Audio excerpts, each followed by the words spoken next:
Pour ouvrir nos discussions qui promettent d'être riches, je vous demande d'accueillir le président d'Agridé, Damien Bonduel.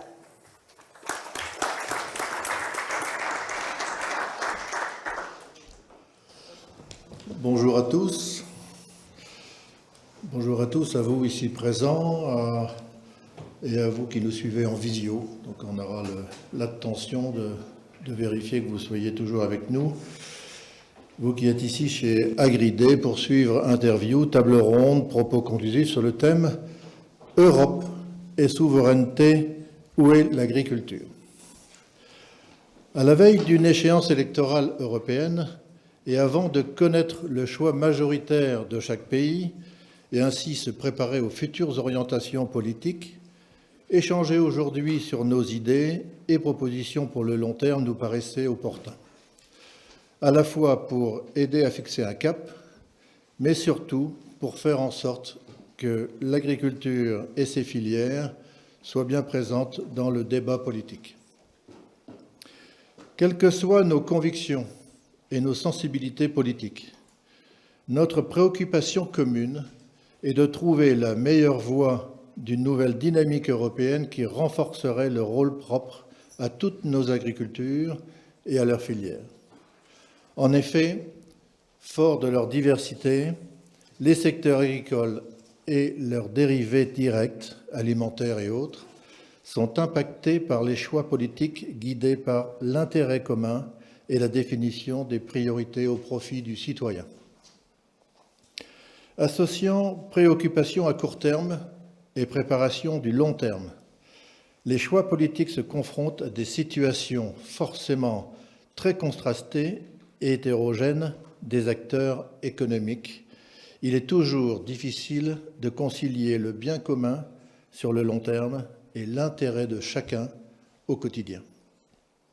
Agridé a choisi deux axes pour alimenter notre réflexion d'aujourd'hui. La perspective d'un élargissement de l'Europe avec ses ambitions, ses opportunités, mais également ses contraintes, ainsi que ses conséquences sur notre organisation actuelle. Cela constitue notre premier axe. La préoccupation de la souveraineté alimentaire et de ses coûts en matière notamment de financement, d'organisation de filières et d'impact sur les ressources, pour l'Union européenne elle-même et pour chacun de ses membres, en est le deuxième axe.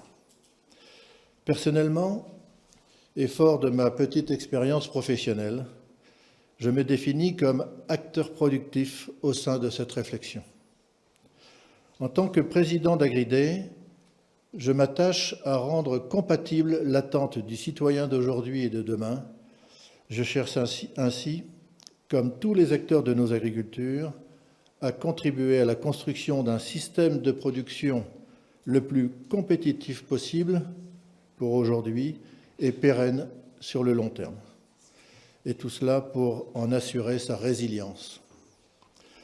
Le pacte et la loi d'orientation actuellement en discussion devant le Parlement vont dans ce sens. C'est dans ce contexte que se pose la question de la conjonction entre cette recherche de compétitivité et de revenus.